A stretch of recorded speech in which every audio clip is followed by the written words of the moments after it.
¿Qué tal? ¿Qué tal? ¿Cómo están? Muy buenas noches. Bueno, hoy no estoy en vivo con ustedes, no estoy en vivo, pero espero que todos estén aquí. Vamos a pasar lista normal.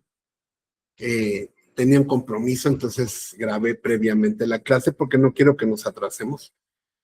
Pero es exactamente lo mismo. Yo espero que estén y que sigan la clase para seguir conservando con la asistencia su derecho a permanecer en nuestro chat. Eso es importante.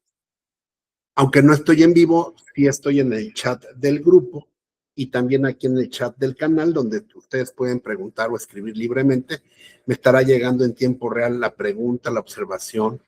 Y también estaré al pendiente, seguramente desde donde yo esté o si vengo manejando lo que sea, vendré vigilando la clase por si se les ofrece algo, tienen alguna duda. Entonces les agradezco su comprensión y prácticamente estamos en vivo, ¿no? Entonces, para no perder tiempo, porque en estos días voy a tener mucho trabajo, entonces voy a ver incluso si la clase del jueves la grabamos también, para no perder tiempo, porque de por sí ya ven que vamos a despacio, porque hay que aprender, pero sí es importante que pues no perdamos nuestras clases. Entonces, gracias por su comprensión.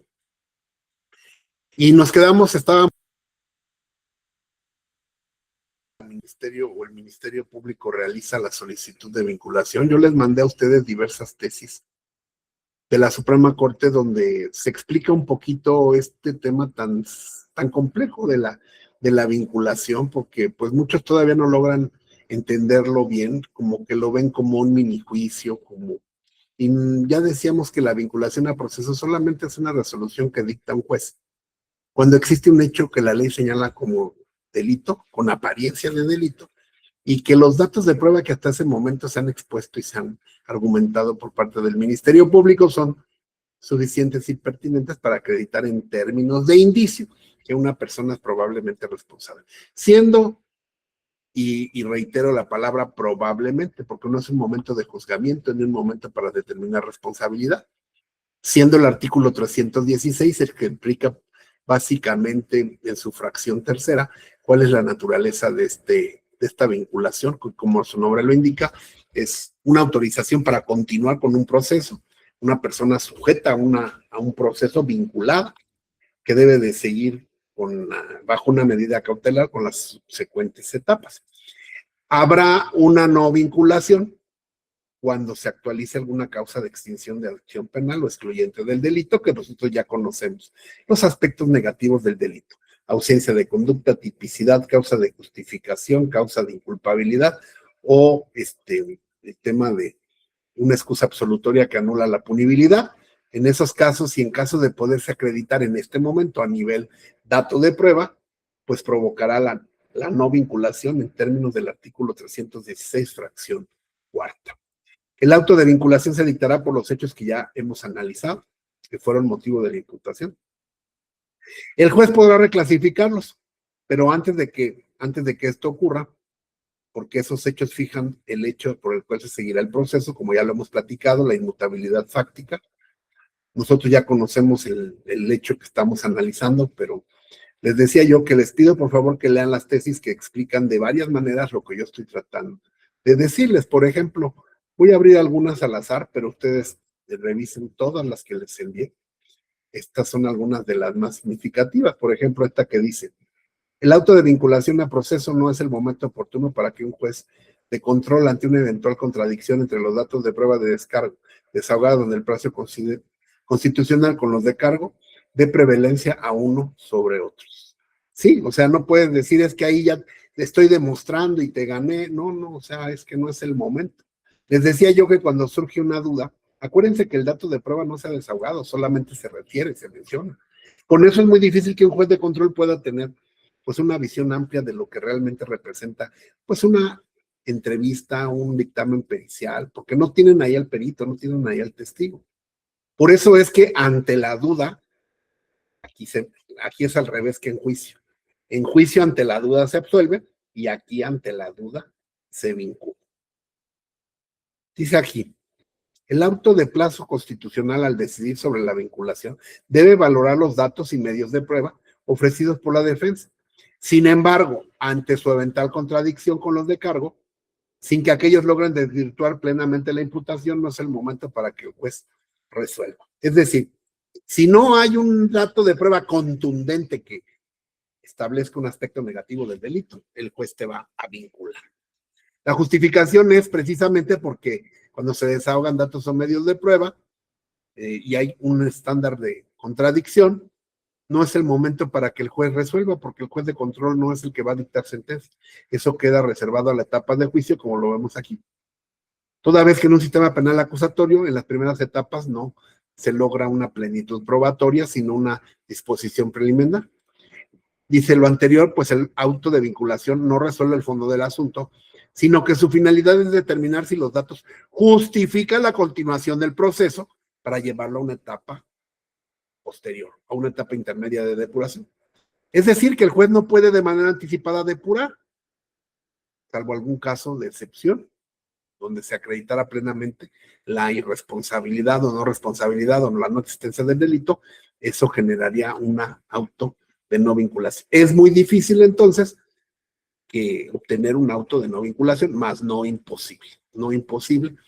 Espero que se comprenda, porque de ahí derivan muchas dudas, ¿no? Muchas dudas y muchas cosas que se van a resolver. Por favor, revisen, así como ahorita esta tesis nos aclara mucho la naturaleza del auto de vinculación, para efecto de, pues, ver, ¿no? Ahorita lo que va a aportar la defensa, nos quedamos precisamente en la teoría del caso de la defensa. La defensa va a contestar la vinculación. Entonces, ahí les encargo que ustedes me apoyen también con la tarea que tienen, que es leer lo que yo les mandé. Cuando ustedes lean todas esas tesis, fueron varias, no nada más estas que estoy mostrando aquí, sino todo un montón de tesis, pues tendrán una visión más panorámica de lo que es la vinculación. Y podrán entender a claridad o plenitud lo que dice el 316, fracción tercera, que es muy corto, un párrafo de pocos renglones, pero que ha sido, repito, entendido de muchas maneras y no tiene mayor problema, solamente que, como les decía yo, me gustó mucho la definición de una juez que dijo, cuando yo vinculo quiere decir que a nivel de probabilidad considero que con los datos de prueba que me han expuesto, más no desahogado, es probable que eso haya ocurrido. Es a nivel de probabilidad y de indicio. Y también a nivel de indicio es probable que esta persona lo haya hecho, más no estoy en la certeza. Por eso cuando alguien se ampara contra la vinculación es muy común que en el amparo le digan que no se causa perjuicio a la persona porque no se está haciendo una declaratoria de culpabilidad ni nada de eso, simplemente se está diciendo que hay mérito para continuar con la siguiente etapa, que sería una etapa complementaria de investigación, y al final de esta el Ministerio Público decidirá entonces sí si acusa o no acusa por escrito, dando pie a la siguiente etapa, que es la etapa intermedia. Dicho esto, entonces vámonos a nuestra audiencia. Nos quedamos precisamente, no quise empezar con el tema de la defensa, ya vimos cómo la Ministerio Público expuso su teoría del caso, hecho, teoría jurídica y teoría probatoria, cómo argumentó para solicitar la vinculación. Y ahora vamos a ver, entre comillas, el debate o la contradicción o la contestación de la defensa. Y después veremos la resolución de la juez, ¿vale? Si vincula o no vincula. Corre video. Repito, yo estoy en el chat del teléfono y en el chat de aquí. Aquí pueden ustedes comentar también en el canal, porque el canal ya es privado. Ya saben que estas audiencias son privadas. Ya nada más las ven quienes están en el chat, quienes tienen los enlaces y las personas que yo decida. Ya pueden comentar libremente, sin temor a que nadie vaya a ver sus preguntas o su identidad o nada, porque ya el canal es privado. La menor. Todo lo demás, evidentemente, necesarios para poder, todo lo demás, evidentemente, es para contextualizar a su señoría y para saber, para reforzar. Aquí es cuando el maestro Álvaro le pregunta, mi compañero de defensa, en paz descanse, mi hermanito Álvaro, le dice, a ver, pero que nos diga la fiscal porque está duro y dale con los billetes y con que le dijo si eso no es parte de la imputación. Afortunadamente el Ministerio Público dijo, pues sí, eso no tiene que ver, pero es como un contexto. El contexto, mis narices. El hecho ya quedó claro es un tocamiento o rozamiento en el pecho que ocurrió el día X en el salón, y eso es lo único que se está utilizando. Lo demás, pues, lo habrá dicho y todo, pero no forma parte de la imputación, por lo tanto no es objeto del índice. Y ahorita verán cómo el maestro Álvaro lo hace, ¿vale? Que no es una conducta aislada, que Aquí está explicando la MP por qué mencionó cosas que no tienen que ver con el hecho, pues muy su problema, ¿verdad? Pero ya dijimos que lo importante es la litis, no lo demás, porque lo demás no puede ser objeto de prueba. Es decir, si me presenta testigos para acreditar que el maestro le aventó los billetes y le dijo el amor y no sé qué, es algo que no se puede ocultar, en la etapa intermedia yo voy a solicitar que se excluyan esas pruebas, porque esas pruebas son impertinentes. ¿Por qué son impertinentes? Porque no tienen que ver con el hecho, motivo de la imputación. ¿Sí queda claro? Bueno, acuérdense que los estoy vigilando, ¿eh? Así que ni se me vayan ni se salgan, porque maestra Lucero, ahí le encargo, por favor, si se empiezan a salir y eso, pónganme, les falta, etcétera, ¿no? Entonces no quiero que pierdan, no quiero obligarlos tampoco, pero no porque yo no esté, que pierda el hilo, ¿no? Porque si nos perdemos una clase, se pierde el hilo. Prácticamente estamos como si estuviéramos en vivo.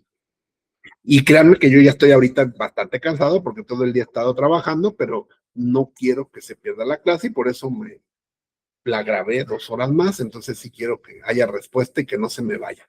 ¿Ok?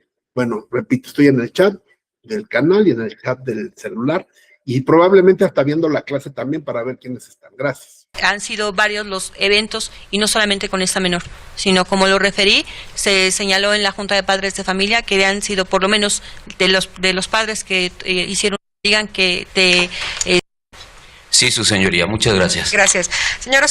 La juez le pregunta al maestro, ¿está satisfecho con lo que respondió? Dice, sí, pues sí, ya explicó que no es litis, que es para reforzar, etcétera, etcétera, y viene el derecho de réplica en términos del Código Nacional, que es la contradicción, que es el derecho para que la defensa se argumente y solicite pues lo que a nuestro derecho corresponde, que desde luego que va a ser una no vinculación. Iván, respecto a estos hechos que me refiere la fiscal, usted tiene por mandato constitucional el derecho de que yo resuelva su situación jurídica el día de hoy, o bien en el plazo constitucional de 72 horas o en su ampliación de 144 horas. Estos plazos. También comentábamos ese tema la clase pasada, que aquí a solicitud de la defensa del imputado se puede duplicar el plazo.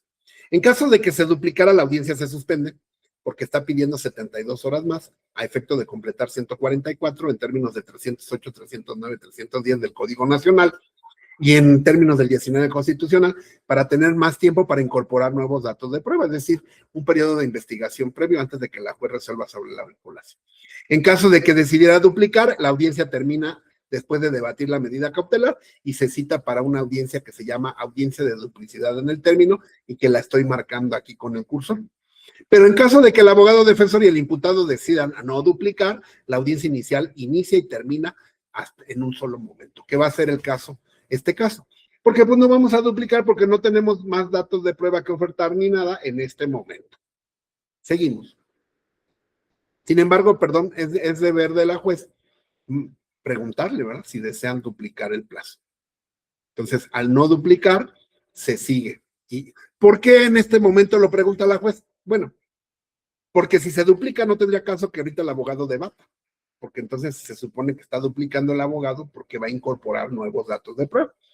Entonces, se debate medida cautelar, es decir, qué va a pasar con su libertad, se señala nueva fecha para continuación, el abogado inicia en la próxima audiencia, desahoga sus nuevos datos de prueba, no prueba, y después de que los desahogue, debate sobre la vinculación, y en ese momento ya la juez resuelve sobre si se vincula o no se vincula a proceso. Por ese motivo práctico es que la juez lo hace hasta este momento y en estos términos. Espero que se entienda y si no estoy ahí en el chat para cualquier duda. Tienen como objeto pues que sus defensores recaben los datos de prueba que estimen necesarios para poder soportar su teoría del caso. Por favor, consulte con sus abogados y díganme cuándo quiere que resuelva su situación jurídica. De una vez, pues. ¿El día de hoy? Muy bien. Esta decisión no es arbitraria por parte del imputado, desde luego que él tiene el derecho, pero siempre consulta a los abogados y nosotros somos los que le decimos sí o no, dependiendo de la oportunidad o lo que veamos nosotros. Si tuviéramos posibilidad de aportar nuevos datos de prueba si se duplica, ¿verdad? Como veremos en algunos otros ejemplos. Entonces, ahora sí, asesora jurídica respecto de la solicitud de vinculación a proceso, le cedo el uso de la voz. Adelante. Sí, gracias, su señoría. Se reitera la solicitud hecha por la representación social para que tenga bien vincular a proceso al señor investigado. ¿Alguna otra cuestión? Nada, su señoría. Gracias. ¿Defensa? Sí, Perdón, señoría, ¿sería tan amable de darle el uso a la madre de la víctima? Me había manifestado que ella quería hacer algunas manifestaciones. Creo que esto Sí, ya lo bueno. habíamos comentado también, aunque la ley no lo prevé, sería ocioso decirle que no o oponerse a eso, ¿no? Porque en realidad no aporta nada, como ya lo habíamos visto. ¿Qué ha pasado? La señorita que es su testigo la orientó a mi hija, me la suspendieron, mi hija. Le cedo el uso de la voz en relación a esta Esto, lo que dijo la mamá, está en la clase anterior porque ya lo habíamos visto. petición de vinculación a proceso. Sí, Finalmente no aporta nada, como les dije, no aporta nada porque no es un órgano técnico. Así que pues no vale la pena gastarse las balas en pleitos o peleas pírricas, en decir, no, es que no quiero que... Finalmente es la víctima y la víctima, igual que el imputado, puede intervenir en cualquier momento, aunque la ley no lo prevé, pero la juez puede hacerlo así, en un ejercicio de igualdad. Si bien el Código Nacional no dice que la víctima puede intervenir, pero sí dice que el imputado. Si nos vamos al artículo 10 que habla de la igualdad, donde no se le puede dar una prerrogativa a una de las partes sin dársela a la otra, pues entonces la juez sí podría, repito, crear en ese momento una interpretación normativa u optimizar la norma y decir, como lo hizo aquí, pues adelante que hable la señora, no pasa nada. su señoría. Me haré cargo para resolver esta situación desde el punto de vista de la Entonces viene la contestación o el debate a la vinculación. defensa. En primer lugar, en relación a la solicitud de precisión que hace unos instantes hice, pues quisiera mencionar que sale sobrando hablar de una contextualizar el hecho. ¿Ya vieron? El maestro empieza a atacar lo primerito. Lo primerito es el Ministerio Público. Decimos de broma, ¿va? Decimos de broma, es parte de lo que los abogados, nuestro lenguaje. La Ministerio Público se está haciendo afuera de la taza del baño, ¿no? Como una forma de decir, pues está fuera del lugar. El maestro le preguntó por qué está metiendo esos hechos de que si los billetes si ocurrieron en fecha diversa y usted no los imputó. Entonces, en base a eso, de ahí se va a agarrar el maestro para atacar. Porque aquí de lo que se trata no es de eso, sino de específicamente ajustarnos a lo que mandata la ley, y en este caso la Constitución y el Código Nacional de Procedimientos Penales, y particularmente el artículo 216 del Código Nacional. 216 del Código Nacional. No, estas técnicas de litigación que está ocupando el maestro Álvaro no son inventos, ¿verdad? Están en la ley. Para hacer actos de investigación, ¿verdad? En la teoría del caso o todo lo que rige a la investigación, como lo habíamos comentado, pues es el hecho, el artículo 316, más bien aquí el maestro creo que se equivocó, es el 316. Sin embargo, los jueces conocen el derecho, ¿verdad? El 316 dice, el auto de vinculación debe seguirse por el hecho que fueron motivo de la imputación. Y nosotros escuchamos clarito la imputación y la imputación no tiene que ver con los billetes abanicados y todas las demás cosas que dijo la fiscal. Entonces, el juez tiene que vincular por esos hechos o no vincular por esos hechos. 16 lo que nos dice es que el auto de vinculación pues forzosamente tendrá que referirse a los hechos imputados, y los hechos imputados no mencionan ninguna de estas características o datos del contexto en el cual lo acontecieron, por lo que yo solicitaría no se tomaran en... El artículo 316 no dice, el Ministerio Público deberá de dar el contexto, ¿verdad? El 316, en relación al 311, imputación, establecen hecho, calificación, participación y persona que le imputa. Eso es la litis, no el contexto. en cuenta, pese a que de todas maneras, al haber sido mencionados aquí y en respecto al ejercicio de contradicción, también me haré cargo de esos datos de contextualización. Y esto tiene que ver con el artículo 19 constitucional, que replica exactamente lo mismo. El acto de vinculación o el auto, si se llegara a dictar, se tiene que referir a los hechos formalmente imputados. Hecha esa precisión, lo primero que tendremos que... Acuérdense ustedes, artículo 19 constitucional, quinto párrafo. Ese lo tienen que tener en mente porque es el principio de inmutabilidad fáctica. Bueno, seguimos. Déjenme compartir. Es que aquí como que me sacó, pero no me sacó. Decía que me había sacado, pero... Porque les iba yo a mostrar el artículo 19 de la Constitución, nada más que no la tengo abierta, pero ya lo hemos multicitado. 16, último párrafo, donde prohíbe la mutabilidad fáctica. Entonces, el tema aquí es que la fiscal no tiene por qué estar refiriendo contextos ni otras cosas. Cuando el hecho está muy claro, tiene una fecha, tiene una temporalidad y tiene una especificidad que no se refiere a nada de lo que le dio más baterías la juez, ¿no? Cosas que no tenían que ver o que eran hechos diversos. Revisar, su señoría, si en efecto de los datos de prueba que se ha servido manifestar ante su presencia a través de la inmediación, la representación social, tendríamos que revisar si se dan las dos hipótesis que exige la ley para establecer el auto de vinculación, que sería, se trata de un hecho que la ley señala como delito, y dos, sí, de los mismos se desprende la participación del imputado. Y desde el punto de vista de esta defensa, no, por lo siguiente. Existe solamente un hecho en la litis, que es el del 19 de septiembre del 23, de 7 a 9 de la mañana, en el aula número 1 del salón de clases. Vámonos entonces a ver la acusación, o mejor dicho, los hechos de la noticia criminal que tendrían que ser posteriormente acreditados con datos de prueba que razonablemente indiquen que así acontecieron. Es decir, tú narraste un hecho que son los del día tal.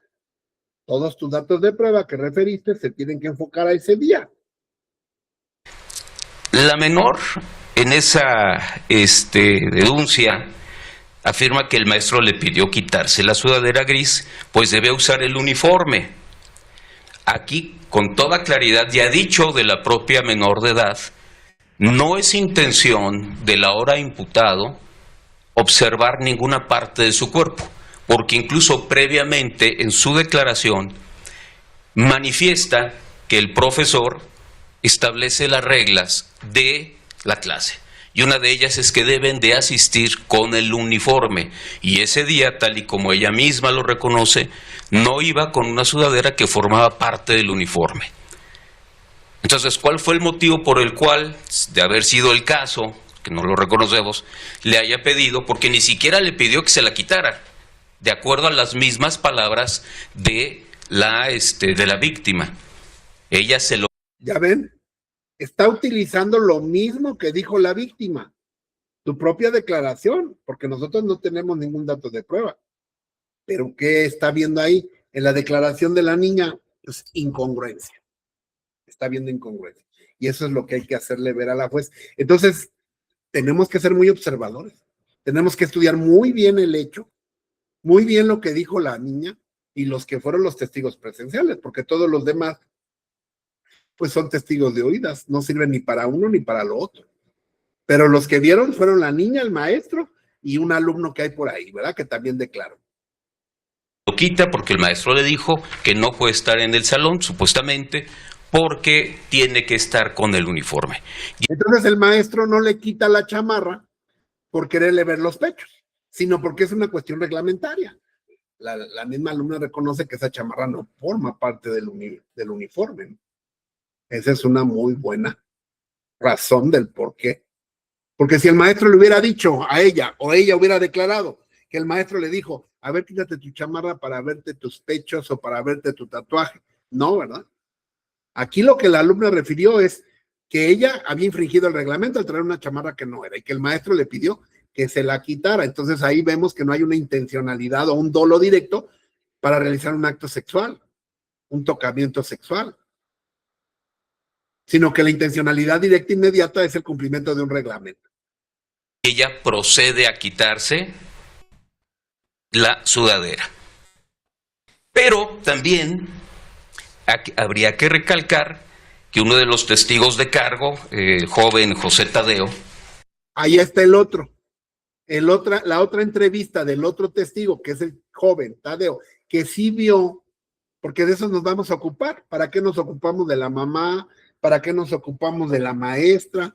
¿Para qué? No, ellos no vieron, simplemente son testigos de oídas, de referencia.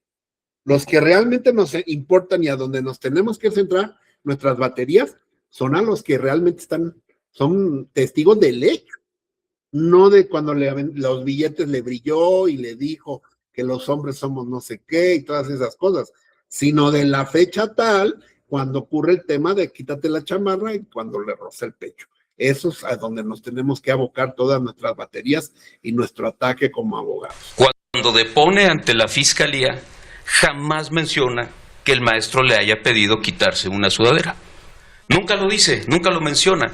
Por lo tanto, desde aquí podemos vislumbrar que no es cierto que haya tenido una intención dolosa, lasciva, de buscarla ver. No, el motivo por el propio. Si ustedes recuerdan lo que dijo el muchacho, y si no lo recuerdan, regrésense. Por eso están las clases anteriores y el video. Ustedes sí lo pueden hacer. Cuando estén en una audiencia ya no se pueden regresar. A ver.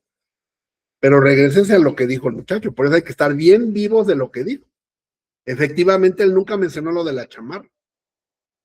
De hecho, él no utilizó ni siquiera la palabra rozón, como fue la muchacha. Lo analizamos en su momento, ¿verdad?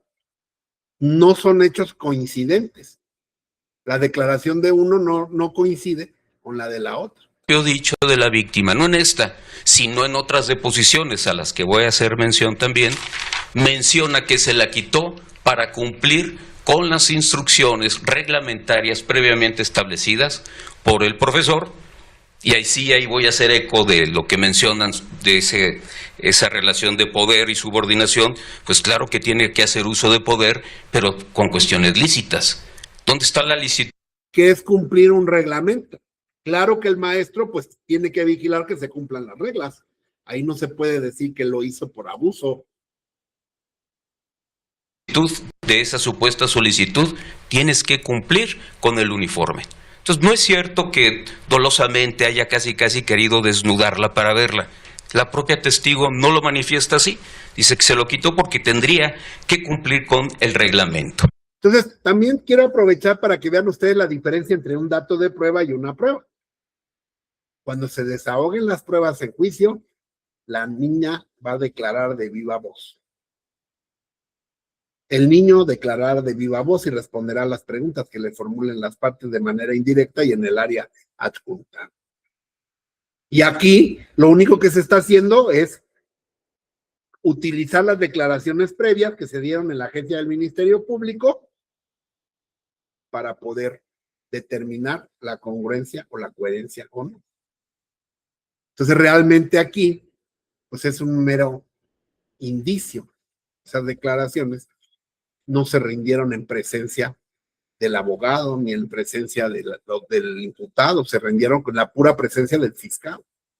De hecho, no sabemos si realmente el fiscal, la persona lo dijo así o el fiscal le arregló, ¿verdad? Pero es lo único que tenemos y es con lo que tenemos que trabajar. Ya será en juicio donde los podremos interrogar directamente a ellos, donde se desahogue la prueba y los pueda yo condenar o absolver. Aquí solamente es utilizar el material que existe en la carpeta y que se llaman datos de prueba. Ya son ahorita en este momento datos de prueba porque ya se le refirieron al juez para poder convencerlo de que no vincule. Si eres defensor, si eres fiscal, pues para convencerlo de que sí debe vincular. Y un dato que es muy importante, su señoría, José Tadeo, que ya es mayor de edad, aunque asistió a declarar a la fiscalía al lado de su madre, lo cual está bien, él nunca dijo que el maestro le haya pedido quitarse la sudadera. Es más, ni siquiera la menciona. Ese mismo testigo, José Tadeo, afirma en su... Que por cierto, tampoco la mamá de Tadeo también reclaró y dijo, es que me dijo esto Tadeo. Y la mamá nunca dijo que el tema de quítate la chamarra, tampoco lo mencionó la mamá. Declaración, o mejor dicho, omite mencionar que el maestro le haya tocado el tatuaje. Tadeo nunca lo dice. Eso no es cierto, eso es una mentira. Jamás dice, yo vi que tocara su tatuaje. Eso no es cierto. Por favor, regrésense, ustedes sí pueden. Es más, ahorita no, pero acabando la clase, regrésense a la declaración de Tadeo. Es importantísimo. Pero yo sí recuerdo que cuando escuchamos la declaración de Tadeo, les puse, pongan atención, y ustedes mismos se dieron cuenta que era muy distinta a la declaración de la menor.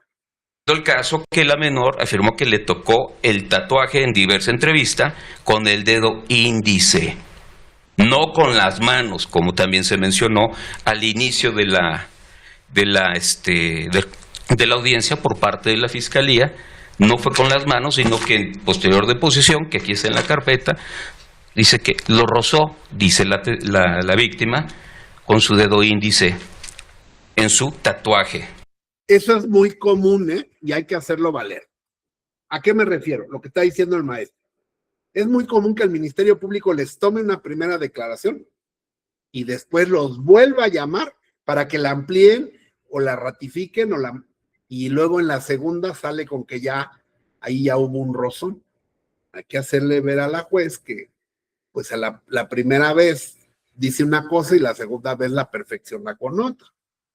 Y sí, tratándose de mujeres y cuestiones de género, pues sí, desde luego que va a alegar la fiscal que la chica estaba angustiada y que no sé qué tantas cosas que se alegan en género. Y yo también le tendré que contestar y le tendré que decir sí, pero la chica compareció a rendir su entrevista ya después de 3, 4, 5 días, una semana de que habían ocurrido los hechos. Entonces, no creo que aplique el tema de que haya omitido hechos tan importantes, pero sí, su señoría, yo creo que el Ministerio Público en un afán de querer cuadrar la situación, llama a la chica a una segunda entrevista y ahí le ponen cosas distintas, lo cual considero, su señoría, que usted debe de tomar en cuenta al momento de valorar estos datos de prueba, que de acuerdo a la ley, al Código Nacional, pues serán valorados en términos del 256, ¿no? El dato de prueba se valora de manera libre y lógica por parte del juez, entonces también eso es importante tomarlo en cuenta. Déjenme ver, aquí está, 265. El órgano asignará libremente el valor correspondiente a cada uno de los datos y pruebas de manera libre y lógica. Yo estoy tratando ahorita con mi argumento, el defensor trata de convencerlo al juez o hacerle ver todas las inconsistencias, incongruencias y los posibles situaciones de manejo, de manipulación de las entrevistas, pues para que el juez tenga un criterio a favor de mi cliente, ¿no? Pero el juez será que finalmente le dará valor o no a los datos de prueba y explicará sobre la base de la apreciación conjunta, integral y armónica de todos los elementos probatorios. Pero eso sí, no es tan libre, tiene que estar basado en las reglas de la lógica. Ya lo veremos cuando la juez haga su vinculación, ahí veremos si lo está haciendo correctamente o no. Bien.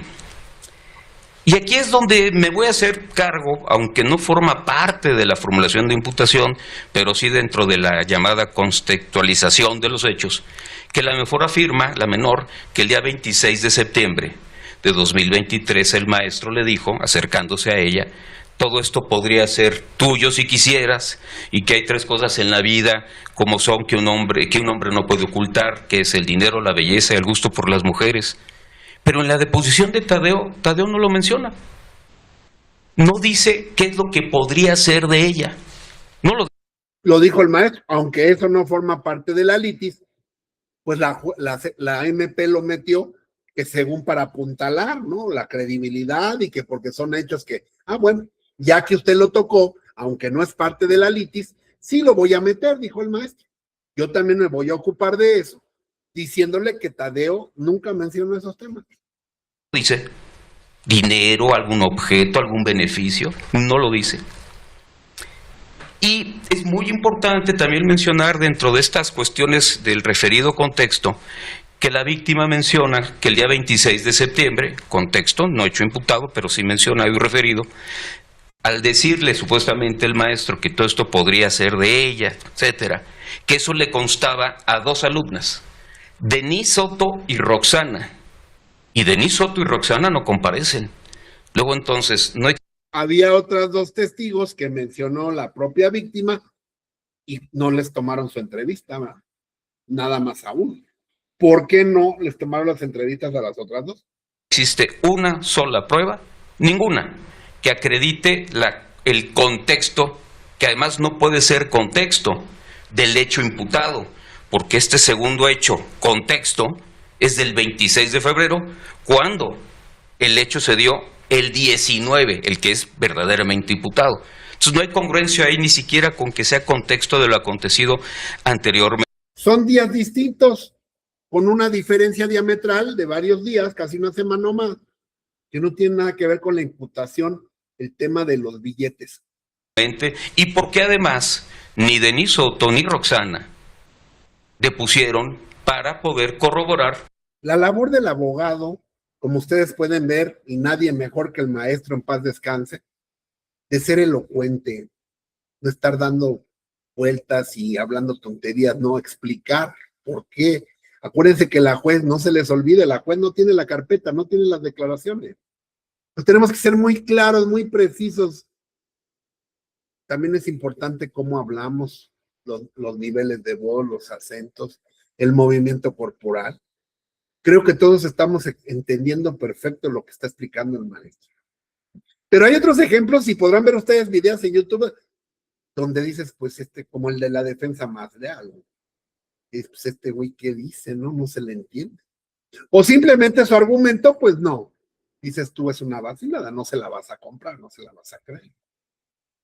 Porque es muy malo para expresarse, porque no encontró los puntos finos. O sea, no nada más es encontrar las contradicciones o las ausencias de lo que dijo uno o el otro, lo que el fiscal dejó de hacer, sino sabérselo expresar al juez por el tema de oralidad. Los juicios son orales, ¿por qué? Porque aquí el juez no va a revisar una situación escrita, va a valorar el argumento que se está virtiendo de manera oral. Entonces hay que aprender a hacer, a hablar pausado, lento, específico, sin carreras, ordenar las ideas, no ponernos nerviosos. Es lo mismo que hago yo en una clase. Por eso nos hemos tardado tanto, porque me voy lento, me voy despacio para que ustedes entiendan. Y modestia aparte, pues ustedes me han dicho, mis alumnos me han dicho, es que a usted sí le entendemos. Hay maestros que se van muy rápido o se brincan de un tema a otro y nos perdemos, ¿no? Entonces, traten de ir ensayando esos temas de claridad en la comunicación. Lo dicho por la víctima. Y aquí hay un dato muy importante, su señoría, respecto a esta identidad de los supuestos testigos, porque la subdirectora Blanca Azucena Rodríguez Martínez, en la deposición que libremente hizo ante la Fiscalía, menciona a algunos alumnos a quienes no identifica. Bueno, una cosa es que no los identifique y otra cosa es que no haya querido proporcionar sus nombres. Pero en dado caso, su señoría, ni uno ni otro extremo es el correcto, porque es una máxima de la experiencia que todos los académicos, al llevar a cabo cualquier acto dentro de sus atribuciones, conocen, y si no conocen, tienen que identificar a los alumnos, y más ahora con el llamado protocolo 0 que maneja la institución de la que forma parte todavía mi representado. ¿En qué consiste el protocolo que tiene que ver acoso 0? Se separa de inmediato al docente. La propia Secretaría de Educación Pública no ha encontrado elementos aún para poderlo separar de la institución. Lo que se ha hecho, y muy bien la institución, porque estamos conscientes que hay que proteger esa integridad psíquico-emocional de la víctima, lo separan del grupo. Eso está muy bien, pero el maestro sigue estando formando parte de la institución y no es una arbitrariedad tampoco de esta institución. ¿Por qué? Porque no se le ha acreditado objetivamente la participación en ningún hecho. De hecho, hay una declaración de uno de los subdirectores, la veremos, en donde dice, el maestro nunca ha llevado a cabo este tipo de conductas. Entonces, me refiero a lo que manifestó Blanca Azucena Rodríguez Martínez el día de su comparecencia ante la Fiscalía. No los identifica y que forman parte del grupo de la víctima. y que el día 19 fueron a su oficina y con señas le mostraron que le había bajado un poco la blusa. Bueno, esto ya es una exageración, porque la víctima, sin coacción y espontáneamente dice: el profesor estableció las reglas y me dijo que si quería permanecer en el aula tenía que cumplir con las mismas, y ella se quita la sudadera. ¿Para qué? Pues para ponerse la chamarra de luz. Esto ya vieron de lo que se trata. Ir comparando las declaraciones de los testigos.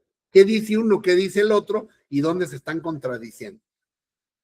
El otro testigo nunca dijo, ahora resulta que el maestro le bajó la chamarra. ¿Se fijan? Cada uno de los testigos va cambiando su dicho. Uniforme. No hay ninguna connotación sexual. Sin embargo, los testigos que menciona esta subdirectora, Rodríguez Martínez, no nada más omiten mencionar lo de la sudadera, sino que incluso van más allá de la denuncia, inventando un hecho total, que es el que el maestro, ¿sí?, le bajó, con señas indica, le bajó su blusa. Y eso no lo manifiesta ni Tadeo, ni la víctima, como tampoco la madre de la víctima. Sí, seguramente no lo hacen porque se quieren apegar a los hechos, si es que así acontecieron.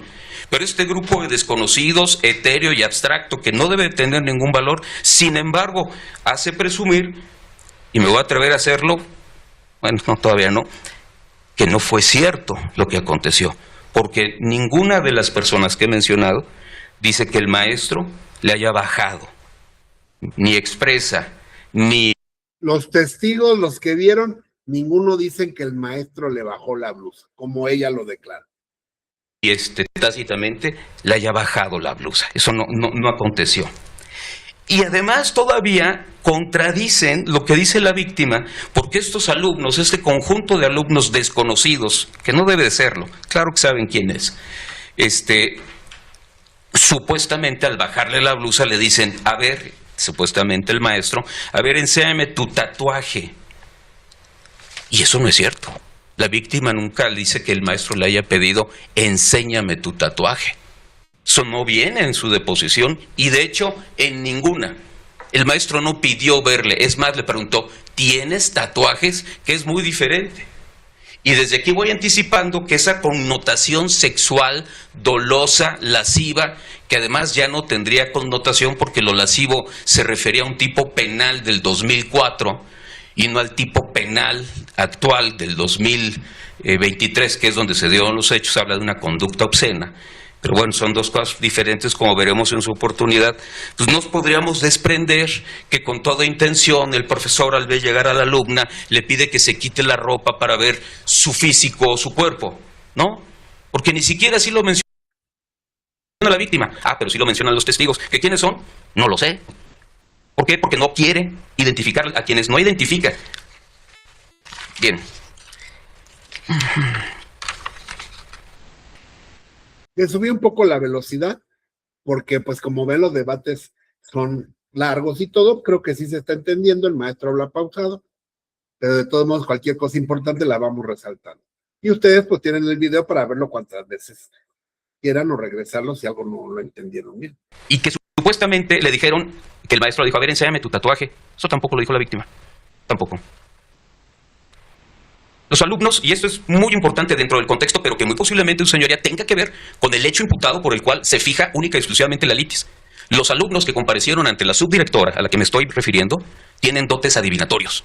Y eso es muy grave en un proceso penal, porque eso no existe. Son datos que deben de ser objetivos. Los alumnos estuvieron dando opiniones. O sea, una cosa es que tú hayas visto que la tocó y otra que tú digas, pues es que yo creí que el maestro quería con ella. Por eso el maestro dice, parecen adivinos los alumnos o los testigos, ¿verdad? Porque están diciendo que cosas subjetivas que aquí no nos importan, porque no se pueden comprobar. Por ejemplo, yo puedo decir, pues estoy seguro que a alguno de ustedes no le caigo bien, ¿no? Y ese uno que estoy señalando va a decir, ¿qué le pasa, maestro? ¿De dónde se basa usted para decir eso? Es que yo creo por la mirada que me tiras, ¿no? Así como la jueza del bienestar que regañó a una abogada porque la veían. Eso es subjetivo. Los datos objetivos es hacer una declaración de algo que se vio, se palpó por los sentidos, se escuchó, no suposiciones u opiniones. Los testigos no vienen a dar opiniones. De hecho, uno de los requisitos de los interrogatorios es que no se hacen preguntas sobre opiniones o puntos de vista. Las preguntas deben ser objetivas sobre los hechos que ellos presenciaron. Y dice la subdirectora que ese día 19 le manifestaron, también me manifestaron que el maestro había sacado un fajo de dinero y le dijo a Valeria, esto podría ser tuyo. Pero ese hecho es del 26 de septiembre. ¿Cómo supieron que desde el día 19 el maestro ya había hecho esa conducta si todavía no acontecía? Eso es a dicho de esta funcionaria de la institución, que es la subdirectora. Bien, entonces hasta aquí, muy brevemente, hago un resumen y luego continúo. Tadeo no dice que llevaba la sudadera, Tadeo no dice que el maestro la tocó, por lo tanto esta prueba no sustenta, no corrobora lo que dice la víctima. Pero tampoco los supuestos testigos inexistentes, que para efectos jurídicos esos no deben de existir. Pero entresaquemos de ese contexto lo que a la defensa conviene, y es la credibilidad de quien depone. ¿Cómo es posible que haya depuesto que aconteció el día 19 el hecho que aconteció el 26? Eso no es posible, eso es una mentira de los alumnos o posiblemente una mentira de la propia subdirectora, que también, haciendo comentario de que le parecía peligroso el maestro y que por eso no le dio nombres y todo, no sabemos que porque ya lo conocía. Pero no. O sea, una de las testigos dice es que el maestro me parecía peligroso. ¿Y de dónde saca eso? Eso es subjetivo. Su señoría, ningún antecedente de por qué lo conocía, se había ya violado. ¿Que lo conocía? ¿Hay algún antecedente de que el maestro había violentado? No, no hay nada. Entonces, ¿de dónde saca que es peligroso? Violentado a alumnos y tiene mala conducta en la institución, y en la carpeta de investigación obra el expediente administrativo del maestro y no existe un solo dato que arroje que su conducta haya sido ya no agresiva hacia la comunidad estudiantil, sino que es total y absolutamente institucional. Porque el Ministerio Público investigó, y al investigar a la misma directora le deben de haber preguntado, oiga, este maestro, ¿qué antecedentes tiene? Si el maestro tuviera actas administrativas o reportes de ser un maestro molestón o acosador, ¿ustedes creen que no lo hubieran presentado aquí como dato de prueba eso? Claro. Si no lo presentaron es porque no lo hay. Pero sí se atreve a decir que el maestro es peligroso. ¿Y de dónde saca eso? De su mente. Esto es subjetividad y eso va contra la imputación objetiva. Entonces, lo que manifiesta aquí esta testigo, en el sentido de que ya lo conoce, es una mera apreciación que no tiene ninguna relevancia. Ahora bien, nos queda otro dato de prueba, su señoría. Bueno, la deposición de la señora madre de la víctima, pues es obvio, y lo digo con todo respeto, y porque se entiende el dolor de que posiblemente haya sido agredida, pero intentando ser objetivos, pues lo que podemos resumir ahí. Fíjense, el respeto con el que el maestro maneja el debate, ¿no? No se trata de, no, pues la señora es una mentirosa, y no, finalmente es la madre de una chica que probablemente pudo haber sido, pero yo no puedo argumentar que fue agredida, desde luego que no puedo, pero sí tengo que respetar, ¿verdad? Pero desde ahí, desde ese punto de respeto, sí voy a atacar su credibilidad, siempre siendo prudente, como lo están viendo ustedes. No, un debate de estos no es faltarle al respeto, ni a la chica ni a la víctima, porque entonces la jueza hasta llamaría la atención y podría incluso hasta sancionar. Es que ninguno de los hechos le constan a la madre de la víctima, porque como muy bien dice, en cumplimiento. Como se los dije, de ahí en fuera, pues a ningún testigo le consta, todos son de oídas, porque los únicos que vieron, pues es el muchachito, la chica que declara, el maestro, y las otras dos que supuestamente vieron y de las cuales no se recabó entrevista. Ignoramos por qué. Al deber testificar de lo que se tiene que decir, lo que consta, pues ella lo que dice es que tiene conocimiento de los hechos por lo que le dice su hija. Por lo tanto, nos quedaría revisar un dato de prueba que pudiera resultar trascendente para este asunto, su señoría, que es la pericial en el dictamen de psicología. Ahí está lo interesante. El dictamen de psicología que dice que la chica sí sufrió una agresión sexual o que presenta signos de una agresión. Ah, caray. ¿Y en qué se basa, no? El perito para decir eso. Y puede ser que sí la traiga, pero ¿cómo acredita? Eso creo que lo comentamos el maestro y yo, fue una estrategia que planteamos desde antes. ¿Cómo acredita que ese daño que puede ser cierto, suponiendo sin conceder, corresponde a ese acto o a ese hecho y no viene de antes o de otro hecho diverso que no tenga que ver nada con el maestro. Y verdaderamente, y con mucho respeto lo digo, es un dictamen que no tiene ninguna validez. Por lo siguiente, su señoría, la perito especializada menciona en su propio dictamen cuál fue el planteamiento del problema. El planteamiento del problema es una evaluación psicoemocional, genérico, abstracto, pero vamos a adentrarnos. Y le pide la fiscal a la psicóloga que deberá realizar una evaluación del estado emocional de la víctima, de iniciales tal, que se encuentra en su oficina, asistida de su madre. Y ahí va el objeto del planteamiento. No omito referir que el delito que se investiga es abuso sexual en la hipótesis de realizar tocamientos lascivos sin el consentimiento. Pues esa hipótesis no existe. De hecho, señoría, esa hipótesis nunca ha existido. En 2004, que fue la legislación que dio origen a una jurisprudencia que hablaba de los tocamientos lascivos, lo que ocurría en aquel entonces es que decía que comete abuso sexual, que quien sin intención de llegar a la cópula realice actos sexuales sobre menores, etc. Muy bien. Pero no decían qué consistían esos actos sexuales. Y la interpretación jurisprudencial fue que tenían que ser lascivos. Pero la legislación actual no lo contempla así, aunque tal vez implícitamente lo lleve, ¿no? La legislación actual, para salvar ese problema, ¿qué es lo que dice? Se cometerá el delito. Sí, porque ¿qué es un acto sexual? Yo te puedo tocar una mano y no es sexual. Te puedo tocar la cabeza, no es sexual. Entonces, ¿qué es un acto sexual?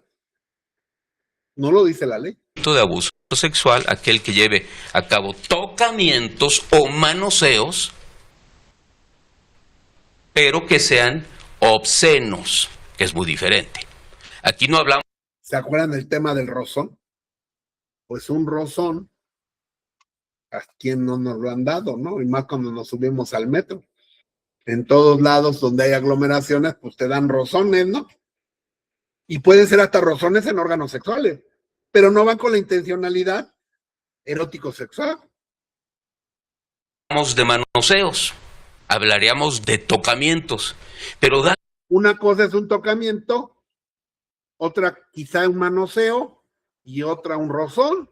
La casualidad, su señoría, que no cualquier tocamiento es materia de un abuso sexual, porque si no, vas a ir en un camión, más en nuestro país, ¿verdad?, que se enfrena y entonces chocamos y podemos incluso tener un contacto aún más fuerte con una señorita, con una mujer, y pues todos estaríamos en la cárcel.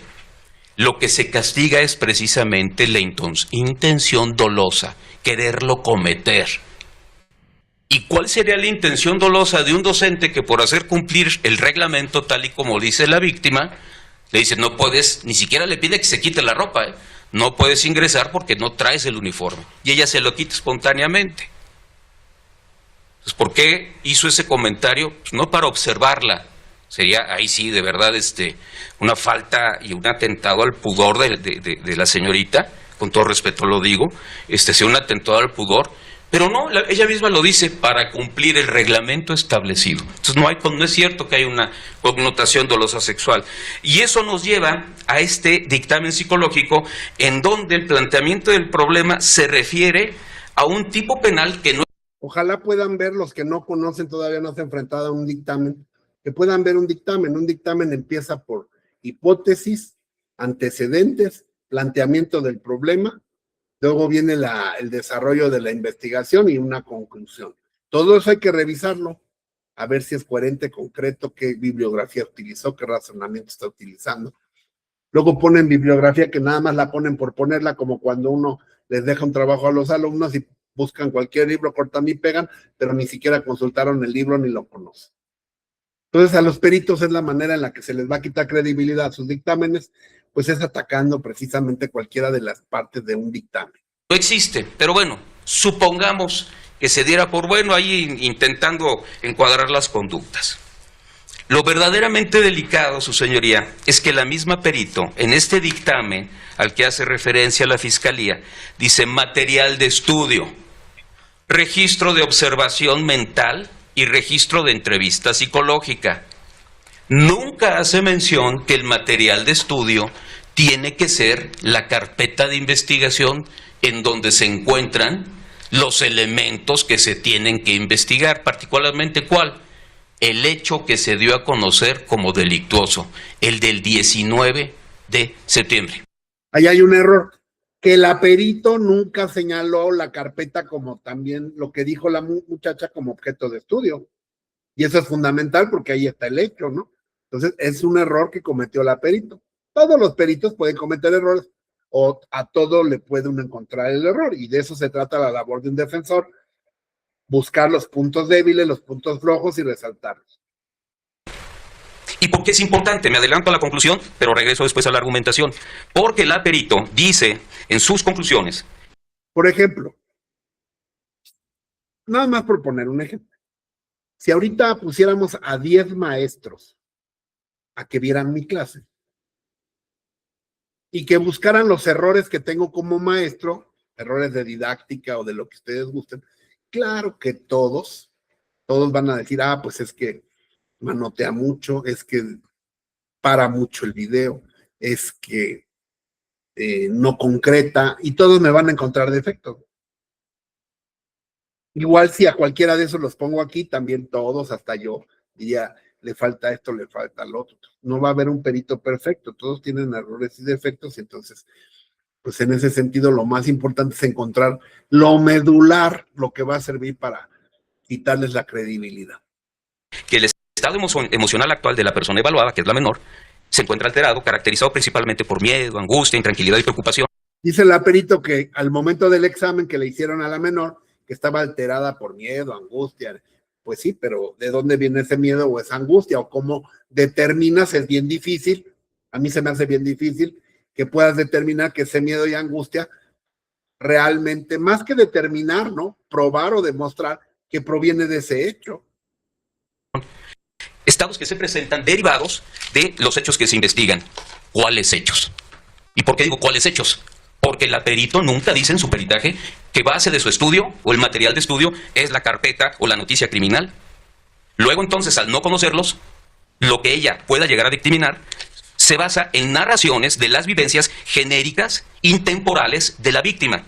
Como por ejemplo, la víctima lo que nos dice es que todo empezó en una fecha cuando el maestro le dijo que ya no se esforzara en pasar la materia. Bueno, pues eso no es materia de la imputación y tampoco implica un abuso sexual.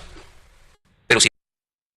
La perito entonces se basó en lo que la muchacha le dijo, en lo que le platicó, en lo que le entrevistó, que pueden ser 1000 cosas, pero no en la litis. ¿Ya vieron la importancia de la litis cerrada? ¿Y por qué lo saco así? Porque así está el peritaje. El perito no dice respecto a los hechos de fecha tal, se le nota con esto y esta es su actitud, y no se centró en ese momento, en esa fecha, en ese horario, en ese acontecimiento. La perita habla de manera genérica del estado de la persona, de la menor, pero ¿de dónde deviene ese estado? No sé si me explique. No es objetiva, no cierra el estudio, sino que lo deja muy abierto a la pura personalidad. Y aquí no se trata de investigar la personalidad de la menor, o si viene con esas cargas o con esos problemas, sino demostrar que ese hecho le produjo una situación que sirve para acreditar que sí, ese hecho sí ocurrió. Porque aquí de lo que se trata es demostrar que el hecho ocurrió. Sin embargo, forma parte de la narrativa que luego toma en cuenta la perito, que no toma en cuenta los hechos de la carpeta. Luego aquí mismo vuelve a mencionar en su narrativa y varía los hechos de su denuncia. Porque ella lo que dice aquí es que el maestro se acercó y preguntó si tenía tatuajes. Y le dije que sí, que tenía 4. Y que los otros 2 no se me veían. Y fue cuando me tocó los tatuajes con su dedo en mi piel. En la denuncia esto no aparece, su señoría. La denuncia es, me tocó con el dedo índice en el tatuaje. Supuestamente, situación que por supuesto negamos que así haya acontecido. Pero, como decían los abogados viejitos, es decir, de mi generación, pues vamos a llegar a un punto que es muy importante, su señoría. Respecto a... Aquí está. Que en primer lugar, pues los hechos por los cuales se integra la imputación, pues no están sustentados por ninguna prueba, ni siquiera por el peritaje en psicología. Porque el peritaje en psicología no se refiere al hecho imputado, sino a una generalidad. Evalúa su estado emocional en este momento. ¿Y cuál es tu material de estudio? Y el peritaje no es para ver cómo está de la mente, sino para ver y poder demostrar a través de ese estudio que el hecho le produjo un daño, pero el hecho de esa fecha. Y en esa medida demostrar que el hecho existió. Porque ni siquiera el nivel de daño ni nada de eso es motivo ahorita de debate. Ahorita es utilizar esa prueba para demostrar que ese tocamiento existió y que le produjo una consecuencia. Los dos que ya mencioné, excepto los hechos de la denuncia. Tiene que haber una correspondencia entre el peritaje, su resultado, y los hechos de la denuncia, porque entonces no sé si no hay... Principio de correspondencia, que también existe en criminalística. Si tú entras a un lugar a cometer un delito, pues va a haber un principio de correspondencia. ¿Qué quiere decir? Pues que en ese lugar va a haber huellas de que tú entraste. Tus pisadas, quizá cabellos, fibras, sangre, agua, saliva. Es un principio que se llama así porque igual cuando una víctima, cuando hay una situación de privación de la vida, un homicidio, mediante una riña directa, ¿no? Por ejemplo, que tú le aprietes el pescuezo a una persona o una persona te lo apriete a ti, en ese intercambio de golpes, de agresiones, va a haber un principio de correspondencia. La víctima se va a defender, lo va a arañar y entonces van a quedar restos de piel en las uñas de la víctima, restos de su agresor, de donde se pueden extraer muestras de ADN, o a lo mejor la víctima le jala el pelo y van a quedar cabellos del agresor, de donde se puede extraer ADN para posterior identificación. Ese es el principio de intercambio y correspondencia de la criminalística, que hoy día no hay que bajar un libro de criminalística, sino simplemente poner ahí en Google cuál es el principio de correspondencia en criminalística y verán que eso es lo que les estoy diciendo. Y entonces, estoy hablando de una criminalística de campo de evidencias, pero en una criminalística de psicología, pues también es lo mismo. En un principio de correspondencia, ¿qué rastros hay en la mente de esta chica que puedan tener correspondencia con la agresión supuestamente que genera un rozamiento de esa naturaleza? Eso es lo que el perito no es claro ni preciso y de ahí se está agarrando el doctor Álvaro. Todo esto ya lo habíamos platicado previamente, el maestro y yo. Ya era parte de una estrategia.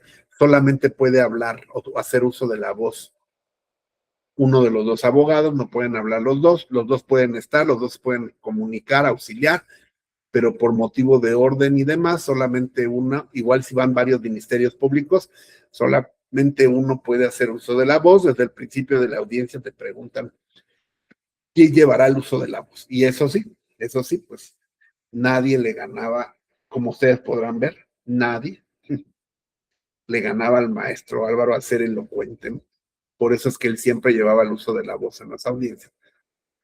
Y yo estaba como Pepe Grillo, porque a veces sí, lo van a ver en otras audiencias, como había cosas que cuando estás hablando se te van, pero tú estás al pendiente de algún detalle y lo escribes y se lo pasas o lo platicas, etcétera. También en juicio es importante ir varios para estar pendientes de esas cosas. Existe, no puede decir que presenta esas alteraciones que detectó por los hechos que se investigan, si ni los conoce. La perito no los conoce, ella misma aquí. La perito jamás refirió los hechos, no los mencionó en su dictamen, y si no los conoce, ¿cómo es que dictaminó la correspondencia entre los hechos y los daños que aparentemente dice que presenta la mente? Los dice. Pero además, su señoría, el peritaje en psicología dentro de este sistema penal acusatorio se lleva a cabo sobre una mera verbalización de la víctima. En el registro digital 2024-457 nos dice en el rubro que cuando de la verbalización que realiza la parte que ofrece ese dato de prueba se desprenda que el autor del dictamen relativo, lejos de emitir una opinión experta o técnica sobre los hechos, se limita a plasmar lo que le refirió uno de los testigos. Atento a los conocimientos, solo refiero el rubro, lo demás de no. ¿Sí? Científicos afianzados, el juez de control debe estimar que aquel no puede brindar algún apoyo a la hipótesis fáctica, que pretende respaldar para efectos del dictado. Una tesis, en eso consiste preparar la audiencia. Es una tesis que dice que la mera referencia sin hacer un estudio, una explicación científica, pues es insuficiente para acreditar la correspondencia entre el hecho y el daño psicológico que supuestamente existe. de acto de vinculación. ¿Y por qué no lo podría tomar en cuenta? En el caso particular, porque no conoce el perito, aquí está muy claro, cuáles son los hechos de la imputación. No los conoce. ¿Por qué? Pues porque no es parte de su material de estudio. Pero yéndonos al contenido de esta tesis jurisprudencial, lo único que hace el perito es transcribir lo que le dijo la víctima para con posterioridad de esa descripción narrar lo que ella observa. Se sintió mal, está pesadumbrada, cansada, esos eventos, sin referir cuáles. Esos eventos le han causado un diverso daño, así lo dice en su... Yo ahorita estoy cansado, estoy apesadumbrado, ¿no? Pero no es por la clase ni por ustedes, ¿va? Es porque ya estamos, ahorita es la 1 de la mañana, ya estoy bien cansado, etcétera, etcétera. Pero cualquiera podría decir, es por culpa de los alumnos que no participan, que no entran a clase. No, ¿verdad? No sé si me explique.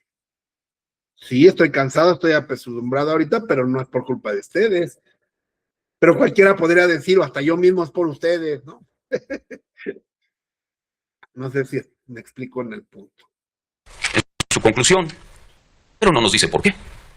No nos dice cómo esos hechos posibles. Y además hay que recordar que valoró muchos hechos, porque la petición fue muy genérica de la fiscal. Dime el estado emocional en este momento. Y menciona muchos hechos desde que conoció al maestro, el bullying que le hacen los alumnos, las supuestas burlas. Bueno, y el hecho del 19, no, pues ese no sé.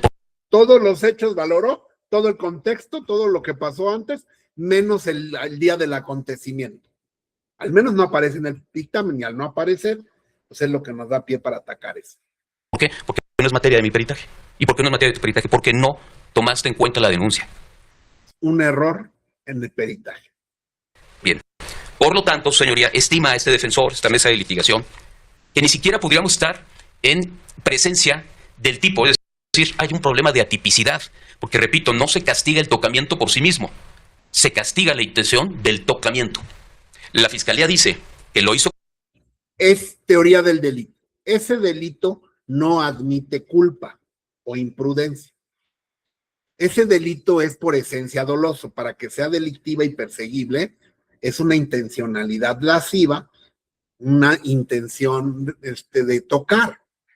De tal manera que si yo de manera accidental, al querer señalar su tatuaje, le rozo el pecho, pues es un accidente, ¿no? Y no admite ese delito imprudencia. Es como si habláramos de una violación imprudencial. Imagínense ustedes. Hay delitos que no admiten imprudencia o culpa. Tampoco puede haber secuestro imprudencial. Porque un delito imprudencial es el que se comete por falta de cuidado. Y yo sí entiendo, ya te repito, nos hemos retrasado mucho en teoría del delito, pero tenemos que volver a delitos en particular. Yo sí entiendo un homicidio imprudencial, ¿verdad? Alguien no se descuida al venir manejando y atropella a una persona, o una persona se cruza sin esperar el semáforo. Eso es imprudencial. Pero una violación imprudencial, ¿alguien me la podría explicar? No, ¿verdad? No puede haber violación imprudencial. ¿Sí queda claro? Tampoco puede haber secuestro imprudencial, tampoco puede haber robo imprudencial. Todos esos delitos solo admiten dolo, comisión dolosa. Es un tema estaba yo viendo ahorita que estaban discutiendo lo del arrastre, siguen con el tema del arrastre del motoneto, ¿no? Del muchacho que mataron en la moto. Si el delito fue imprudencial, no admite, bueno, si es culpa, admitiría culpa con representación o comisión por omisión. Pero si el delito es doloso, no admite comisión por omisión o culpa o imprudencia. Repito, pónganse a meditar sobre la violación, el robo. Yo no puedo decir, es que yo no quería secuestrar, fue por imprudencia. Es que me llevé a otra persona. Eso es dolo indirecto, pero es dolo. Pero tú querías secuestrar, te llevaste a otro, ok, pero de todos modos secuestraste. Es que lo secuestré por error. No, nadie secuestra por error o por imprudencia. Por eso ahora los códigos penales traen un artículo que se llama numerus clausus. Lo pueden ustedes buscar, adelantarse a mí y buscarlo en el Código Penal, y en el Código Penal dice, solo se admitirá imprudencia, o a lo mejor ya lo vimos, en los siguientes delitos. Solamente pueden ser culposos los siguientes delitos, y ya enumera cuáles admiten culpa, todos los demás son dolosos. Entonces, si le quitamos el dolo a la violación, por ejemplo, Si demostramos que no hubo dolo o intención, pues se cae el delito.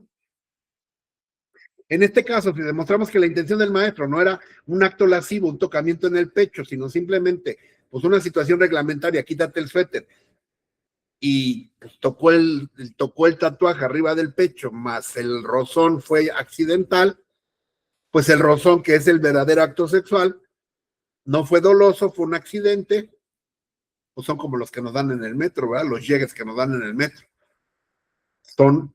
No pueden ser imprudenciales, ¿no? Abuso sexual imprudencial no existe, para que me entiendan, punto. Con toda intención, pero la propia alumna dice, pues yo me quité, ni siquiera le pidió que se quitara la sudadera. Fíjense cómo el maestro está utilizando la teoría del delito que debemos de conocer para agarrarse de ahí. Si no hay dolo, no hay delito, porque ese delito no admite imprudencia. Yo me lo quité pues, para poder ingresar al salón. Entonces, ¿de dónde se puede ni siquiera presumir, su señoría, que lo hizo con la intención de observarle el cuerpo? Ese es un dato objetivo dicho por la propia víctima. Pero además, el único testigo, entre comillas, presencial, que no fija ni la hora, ni el tiempo, ni el lugar de los hechos, eso es algo que se me había pasado y se lo digo, pues nunca menciona que el maestro le haya quitado, le pidió que le quitara la sudadera. Como tampoco dice que el maestro le tocó el tatuaje o el pecho. Eso no lo dice en ningún momento en su deposición. Por lo tanto, pensamos que no existe tipicidad, pero suponiendo sin conceder que existiera el tocamiento, suponiendo, pues habría que ver si realmente existe esa intención de llevarla a cabo. Y para eso, pues primero tendremos que acreditar el tocamiento. ¿Queda acreditado? Solamente tenemos el dicho de la víctima, que si bien es cierto, la Ley General de Víctimas acertadamente dice, tienes que creerle a lo que diga la víctima, tienes que hacerle caso. Ahí tenemos la Ley General de Víctimas que dice sí, y más en el caso de mujeres y abuso sexual, tenemos, aquí sí tiene que haber perspectiva de género. Y en el protocolo de perspectiva de género que ustedes ya seguramente leyeron, porque todo lo que les digo, todo lo obedecen, todo lo hacen, ¿no? Cuando les digo lean esto, caray, ni duermen, corren a leerlo. Hay que leerlo porque el doctor Lembo nos dijo, ¿verdad? Entonces seguramente han leído el protocolo de perspectiva de género, del cual emana este cuadrito que alguna vez les expliqué y que se los voy a mandar, y que obliga que en temas sexuales hay que evitar dudar de la víctima previa y justificada. Desgraciadamente o afortunadamente, está diciendo el maestro. ¿Por qué le advierte que hay desde luego una cuestión de género? ¿Por qué? Porque hay un rol de poder, hay un contexto de violencia, que fue lo que quiso acreditar la fiscal con los hechos concatenados. Hay una relación alumno-maestro, hay un contexto, hay hechos, hay pruebas, hay una relación docente entre la víctima y el sujeto victimario. Si hay desventaja entre un alumno y un maestro, desde luego, por la cuestión del poder. Y entonces el juez tiene la obligación de evitar dudar de la víctima, ¿no? Ya con eso, de ahí se puede agarrar, desgraciadamente, para vincular. Y creo que va a ser el caso. Porque todo ese tipo de legislación parte de la protección. Porque con todo lo que hemos visto, bueno, dejo que acabe de hablar el maestro y ya para despedirnos el día de hoy, voy a cerrar con una observación, ¿no? Protección de la víctima a través de los diversos convenios como Belén do Pará, es verdad, pero no puede ir por encima de los datos objetivos del proceso penal que exigen, siempre y cuando se encuentre sustentado con elementos que hagan presumir que así se dieron. Y ya vimos que la prueba de Tadeo no lo menciona. Y ya vimos que la prueba psicológica no se refiere a ese hecho. Y ya vimos que la madre de la víctima depuso ante la presencia de la fiscalía manifestando que son hechos que a ella no le constan. Se los dijo su hija.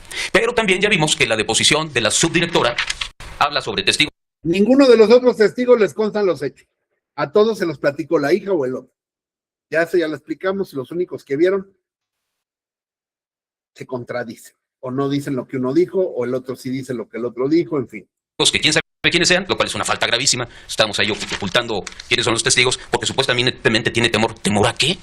En la carpeta no hay ningún dato de investigación que aparezca, y por eso allá, como se me había pasado y se lo digo, pues nunca menciona que el maestro le haya quitado, le pedido que le quitara la sudadera, como tampoco dice que el maestro le tocó el tatuaje o el pecho. Eso no lo dice en ningún momento en su deposición. Por lo tanto, pensamos que no existe tipicidad, pero suponiendo sin conceder que existiera el tocamiento, suponiendo, pues habría que ver si realmente existe.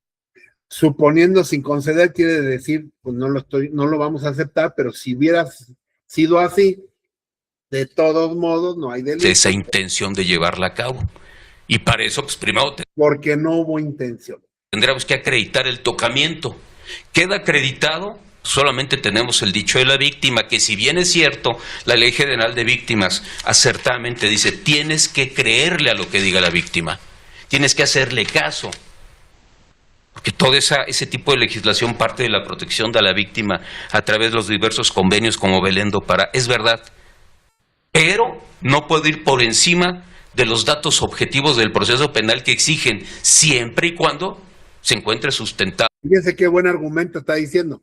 Si bien es cierto que la perspectiva me dice que no debo de dudar de la víctima, también es cierto que para vincular a una persona tengo que utilizar la objetividad, la imputación objetiva. Y de ahí ustedes podrán checar las tesis que les mandé, donde no se pueden hacer conjeturas, ¿verdad? Se tiene que hacer con los hechos, tiene que quedar acreditado sin valoraciones subjetivas. El problema es que como el estándar probatorio no es el de una culpabilidad plena, yo pienso que, bueno, ahorita lo vemos ya que acabe de... Con elementos que hagan presumir que así se dieron. Y ya vimos que la prueba de Tadeo no lo menciona. Y ya vimos que la prueba psicológica no se refiere a ese hecho. Y ya vimos que la madre de la víctima depuso ante la presencia de la fiscalía manifestando que son hechos que a ella no le constan. Se los dijo su hija. Pero también ya vimos que la deposición de la subdirectora habla sobre testigos que quién sabe quiénes sean, lo cual es una falta gravísima. Estamos ahí ocultando quiénes son los testigos, porque supuestamente tiene temor. ¿Temor a qué? En la carpeta no hay ningún dato de investigación que aparezca y por eso ahí actuó perfectamente la fiscalía. ¿Por qué no declararon los otros testigos? Pues dice la fiscal que porque tienen temor. Ajá, ¿y temor a qué? Los amenazó el maestro, los ha ido a buscar a su casa, les ha llamado. ¿Dónde están las pruebas, no? Desde ahí la fiscal ya está sentando las bases para lo que vamos a analizar el jueves, que va a ser la medida cautelar. Está diciendo que es un riesgo el maestro para dejarlo preso. Fiscalía, pues ni medidas de protección tiene, ni restricción alguna. ¿Por qué? Porque no hay ningún acto posterior ni previo que se pueda determinar que el señor es una amenaza, ya no digamos para la víctima, ni siquiera para el grupo de alumnos que dice la subdirectora, o da a entender, tenía que proteger. Por lo tanto, su señoría, solicito. Sí, es cierto, sí, es cierto. ¿Ya vieron cómo yo le recordé al maestro, mira, se te está olvidando esto? Esa es la función del copiloto, ¿va? No nada más estar ahí oyendo, ¿no? Esto, mira, surgió esto, adelante. Sí, pero no van a decir, el maestro nomás está ahí de oyente, no. Somos un equipo, cobran igual, trabajan igual, nomás que uno habla. El que sea más elocuente. Perdón, su señoría, qué bueno que aquí me están apoyando. Es muy importante tomar en cuenta incluso, regresar a nuestras primeras clases de la carrera tan vilipendiadas, ¿no? La interpretación jurídica. La primera interpretación que tenemos que llevar a cabo aquí es la literal. Entonces, en la literal, pues, tenemos que irnos al significado exacto, ¿no? Y lo que nos dice es que, por ejemplo, en el caso de los tocamientos o manoseos, pues en primer lugar tendrían que ser corporales y obscenos. Pero la fiscal no manifiesta que sean manoseos, por lo tanto, sin conceder, pues deberán de ser simples tocamientos. Acción y efecto de manosear son sinónimos de sabeteo, sobar, sobo, tocamientos, palpamiento, magreo. Nadie lo acredita. Se queda el solo dicho de la víctima. Por lo tanto, si nada más se refiere a que son tocamientos, pues tendría que acreditar la segunda parte, que sea obsceno, antes de determinar si fueron lascivos, porque esa palabra de lasciva se dio bajo el contexto de un tipo penal que desapareció hace tiempo y que dio origen a una jurisprudencia del 2005 que ya no puede ser aplicable en la actualidad porque el tipo cambió. Ya Anteriormente no se definía cuál era el acto sexual y las autoridades federales superiores dijeron, pues es que tiene que ser lascivo. Muy bien, pero ahora ya nos dice, tiene que ser obsceno. Entonces tendría que ser indecente, deshonesto, inmoral, sucio, escabroso. Las palabras que no encuentran definición o traducción en el Código Nacional o en el Código Penal, hay que buscarlas en el diccionario de la lengua para ver si la conducta se apega estrictamente al verbo rector, que son varios los verbos tratando de explicar qué es un tocamiento y qué es sexual. Y procas, de acuerdo al diccionario de la lengua de la Real Academia de la Lengua Española. Y esas connotaciones sinónimas no se dan, su señoría. Por eso, esta defensa, esta mesa de litigación, le solicita no dicte auto de vinculación a proceso, porque no reunimos ni siquiera elementos para tipificar la conducta descrita, pero tampoco, suponiendo que así fuera, algún dato de prueba razonable, porque no es nada más tener los datos y dame el auto de vinculación, no, tienen que concatenarse, tienen que ser razonables, y si ninguno de los datos se desprende el tocamiento, luego entonces no hay corroboración, luego entonces el dato no es útil para poder integrar la participación de mi representado. Por el momento sería cuánto, señoría. Muy bien, gracias, A sus órdenes. abogado.